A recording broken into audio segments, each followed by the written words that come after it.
20%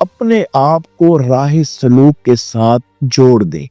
ہر لمحے آپ کی سوچ اللہ سبحانہ تعالیٰ کی ذات کی تلاش میں ہو، اسی سمت رہے، اسی جہت میں رہے.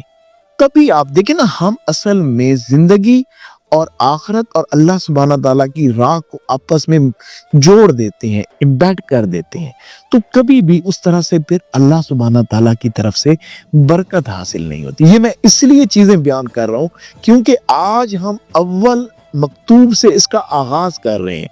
آپ یہ اپنے آپ کو بالکل انیشیل سٹیج کے اوپر کھڑا ہوا ایک انسان سمجھیں جو راہ سلوک کے پہلے دن کو شروع کرنے لگا ہے، بالکل انیشیل سٹیج کے اوپر پہلے دن کا مسافر. کیونکہ پہلے دن کا مسافر ہی سمجھتے رہنے میں ساری برکت ہوتی ہے. ہے عشق کے روزہ میں فقط لذت سحری، ہے عشق کے روزہ میں فقط لذت سحری، تا عمر نہیں صورت افطار خبردار. یہ جو راستہ ہے نا، یہ راستہ، اس کو اگر آپ اپنے آپ کو آغاز میں سمجھیں گے تو اس کے سارے راستے کا مزہ آپ کو آتا رہے گا. دیکھیں، آپ یہ سمجھیں گے کہ میں ابھی شروع کرنے لگا ہوں، ابھی میں نے آگے بڑھنا ہے، جستجو رہے گی، معاملات ٹھیک رہیں گے تو لذت سحری. انسان جو نا جب روزہ رکھتا ہے، رکھنے سے پہلے سحری تو کرتا ہے. اگر آپ اس روزے کے آغاز میں ہی رہیں گے کہ میں نے ابھی آغاز کرنا ہے عشق کے روزہ میں فقط لذت سحری، تا عمر نہیں صورت افطار خبردار. اگر آپ نے خود کو کسی منزل پر فائز سمجھ لیا، خود کو کہیں آگے کی سٹیج کے اندر خود کو فائز سمجھ لیا، تو پھر سمجھ لیجئے کہ آپ کبھی بھی حقیقت تک نہیں پہنچ پائیں گے، کبھی بھی آپ کو حقیقت میسر نہیں آئے گی. تو یہ 80% آپ نے اپنی شعوری کوشش کو اللہ سبحانہ تعالیٰ کے ساتھ، اپنے اس راہ سلوک کے ساتھ، جو آپ نے بالکل اپنے آپ کو جانچنا ہے، اپنے آپ کو دیکھنا ہے کہ بھئی میری کون سی سمت ہے، میری جہت کون سی ہے. کیا واقعی میں اللہ سبحانہ تعالیٰ کی راہ پہ چلنا چاہتا ہوں؟ کیا میں ان بزرگوں کی تعلیمات سے اللہ کی طرف بڑھنا چاہتا ہوں؟ پہلے پراپر اپنی نیت کی اصلاح کریں. نیت اللہ سبحانہ تعالیٰ کی ذات رکھتے ہوئے اس راہ پر پراپر صحیح طریقے سے آ جائیں. جب آپ صحیح طریقے سے آ جائیں گے تو پھر آپ کے سفر کا آغاز ہو جائے گا. اور دوسرا ایک چیز یاد رکھیے، دوسری جو بات جو ذاکر نائک صاحب فرماتے ہیں کہ وہ آپ فرماتے ہیں کہ جب سار احمد صاحب نے کہا کہ دیکھیں آپ ٹھیک ہے، یہ آپ نے اب اپنی نیت بھی باندھ لی، اب آپ بتائیں کہ آپ اپنی زندگی کیسے گزار رہے ہیں، آپ کی زندگی میں آپ کی کون کون سی ایسی چیزیں ہیں، آپ کی ضروریات کیا ہیں. تو ذاکر نائک صاحب فرماتے ہیں کہ میں نے اپنی ضروریات بتائیں کہ یہ میں ان معاملات میں بھی ہوں، میں نے یہ بھی مشن شروع کیا ہے، میں نے یہ بھی معاملہ، یہ بھی دنیا کا معاملہ میں نے شروع کیا، یہ بھی، اس طرح سے بہت ساری چیزیں آپ نے گنوائیں. تو اسرار احمد صاحب نے بڑی خوبصورت بات کہی. آپ نے فرمایا کہ دیکھیں، اگر آپ اپنے اس دائی کے مشن کو آگے لے جانا چاہتے ہیں تو آپ اپنی زندگی کی باقی تمام ضروریات محدود کر دیجئے. اپنی جو جتنی بھی ضروریات ہیں ان کو محدودیت کی طرف لائیے. جتنا آپ محدود ہو جائیں گے اتنا ہی آپ حقیقت کی طرف بڑھیں گے. تو یہی چیز آپ کے اور میرے لیے بھی ہے، یہی چیز آپ نے اور میں نے بھی سمجھنی ہے کہ اگر ہم راہ سلوک پر چل رہے ہیں تو ہم نے اپنی زندگیوں کو ایک محدود پیرامیٹر کے اندر لانا ہے. ہم نے اپنی زندگیاں محدود کر لینی ہے تاکہ ہم حقیقت تک پہنچے، تاکہ ہمیں حقیقت میسر آئے. اگر ہم اپنی زندگیوں کو محدود نہیں کریں گے اور ہماری زندگیاں بہت سے جھمیلوں کے اندر اگر گزریں گی تو پھر زندگی جو ہے نا وہ بڑی ڈی ٹریک سی ہو جاتی ہے، اس کے اندر بڑے ہی ایک عجیب سے معاملات رہتے ہیں. پھر آپ اپنی زندگی کو صحیح طریقے سے سلوک کے ساتھ وابستہ نہیں کر سکتے، پھر آپ راہ سلوک کو صحیح طریقے سے طے نہیں کر سکتے. یہ کچھ میں نے نیت کے متعلق چیزیں عرض کی ہیں. یہ بہت ضروری ہے کیونکہ یہ آج ہمارا جو پہلا درس ہے، اس پہلے درس میں چاہتا ہوں کہ آپ تیار ہو جائیں. ایک انسان ہے نا، جب تک آپ ایک گراؤنڈ نہیں بنے گا جس پر آپ نے چلنا ہے، آپ اس وقت تک اس سلوک کے معاملات کو صحیح انداز میں طے نہیں کر پائیں گے۔ تو سب سے پہلی جو چیز تھی وہ پراپر نیت ہے، پراپر نیت ہے کہ میں ان معاملات کو اس طرح سے، میری نیت یہ، اور میں نے اس طرح سے ان معاملات کو، اور ہمیشہ اپنے آپ کو پہلے مقام پر سمجھیں۔ یہ نہ کہیں کہ مجھے کوئی بہت اعلیٰ منزل مل گئی، مجھے کوئی سرٹیفکیٹ مل گیا، یہ مل گیا، لیکن اب آپ نے ایک نیت کر لی، بے شک آپ چند قدم بھی چلیں گے تو آپ انشاءاللہ تعالی اس سلوک کو طے کرنے والوں میں اٹھائے جائیں گے۔ آپ کا جو حشر ہے، آپ جن لوگوں کے ساتھ اٹھائے جائیں گے وہ وہی ہوں گے جو ان راہوں کی حقیقتوں کو پا لینے والے ہوں گے۔ تو آپ نے اس بات کو میری یاد رکھنا ہے کہ آپ نے یہ نہیں سمجھنا میں یہاں پہنچا، ہاں اپنے آپ یہ کیفیات جب ہم پڑھیں گے، یہ جو ہم بزرگوں کا طریقہ کار پڑھیں گے، یہ آپ کو آپ کے سفر کی رویداد اندر سے بتاتا چلے جائے گا۔ آپ کو یہ بڑے احسن انداز میں پتہ چلتا جائے گا کہ بھائی میں اس سفر میں کہاں تک پہنچا، کون سے معاملات ہیں، میں کس جگہ تک پہنچ رہا ہوں، یہ سارے معاملات انشاءاللہ تعالی آپ پر کھلتے چلے جائیں گے۔ یہ چیز آپ نے بڑے احسن انداز میں سمجھ لینی ہے۔ اب دوسری چیز ہے، جو دوسری چیز میں آپ کے سامنے 3 باتیں رکھوں گا، ان 3 باتوں سے آپ کا نکلنا بہت ضروری ہے۔ اگر کوئی سالک ان 3 باتوں کے اندر پھنس گیا، اگر وہ ان 3 معاملات کے اندر پھنسا تو کبھی بھی وہ راہ سلوک طے نہیں کر سکتا۔ انشاءاللہ تعالی پہلے ان کو ہم سمجھ لیتے ہیں، پھر ہم اپنے آج کے مکتوب اول کا آغاز کر دیں گے۔ 3 چیزیں جو بڑی اہم ہیں وہ ہم نے جاننی ہے۔ ان میں جو پہلی چیز ہے وہ ہے آپ کا رزق اور آپ کے معاملات زندگی۔ یہ بہت ہی اہم ترین معاملات ہیں کہ اگر آپ ان کے اندر پھنس گئے تو کبھی بھی آپ حقیقت کو نہیں پہنچ سکتے۔ آپ کی جو حقیقت تک پہنچنے کا معاملہ ہے وہ ان چیزوں کے ساتھ ملا ہے۔ دیکھیے، سب سے پہلے جو بھی شخص راہ سلوک کے اوپر آتا ہے، اس کو جو نفس اور شیطان جو وسوسہ ڈالتے ہیں وہ رزق اور اس کے معاملات زندگی کا ہے۔ دیکھیں، ایک چیز یاد رکھیں، ہم نے حضور جان عالم صلی اللہ علیہ وآلہ وسلم کی اس حدیث مبارکہ کو یاد رکھنا ہے جو آپ نے نصیحت فرمائی حضرت عبداللہ رضی اللہ تعالی عنہ۔ آپ نے فرمایا، اے عبداللہ، یاد رکھ، اگر پوری دنیا مل کر تجھے فائدہ دینا چاہے نہیں دے سکتی اگر اللہ نہ چاہے۔ اگر پوری دنیا مل کر تیرا کوئی نقصان کرنا چاہے تو نہیں کر سکتی اگر اللہ نہ چاہے۔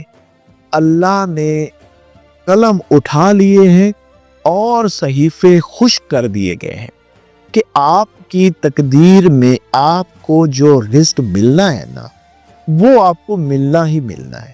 اللہ نے آپ کے حالات زندگی جیسے لکھے ہیں نا، وہ ویسے ہی رہنے ہیں۔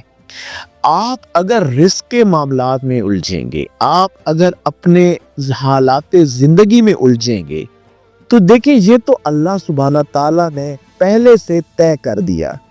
میں یہ عرض کر رہا تھا کہ جو آپ کا رزق ہے وہ بہت ہی ایک رزق، اور آپ کی جو حالات زندگی ہیں، سب سے پہلے آپ نے اس کی فکر میں سے نکل آنا ہے۔ اس کی وجہ یہ ہے کہ دنیا ذلیل ہو گئی ہے، دنیا رزق کے پیچھے، اپنے معاملات زندگی کو درست کرنے کے پیچھے ذلیل اور رسوا ہو گئی ہے، اور پھر بھی وہ معاملات ویسے نہیں کر پاتی جیسے کہ ان کی اپنی کوشش اور اپنی سوچ ہے۔ اس کی وجہ یہ ہے کہ اللہ سبحانہ تعالیٰ نے ہر ایک شخص کا رزق اور حالات زندگی پہلے سے لکھ دی ہے۔ آپ کا اور میرا کام فقط کوشش کرنا ہے، اپنی محنت کرنا ہے، پھر اس کا صلہ اللہ سبحانہ تعالیٰ پر چھوڑ دینا ہے۔ اسی چیز میں ہی نہ رہ جائے کہ بس جو ہے میں نے یہ رزق میرے حالات زندگی۔ اکثر لوگوں کی طرف سے یہی میسیجز کہ جی ہمارے رزق کے معاملات ٹھیک نہیں ہو رہے، تو فلاں نہیں ہو رہا، تو یہ نہیں ہو رہا، تو رزق کے لیے۔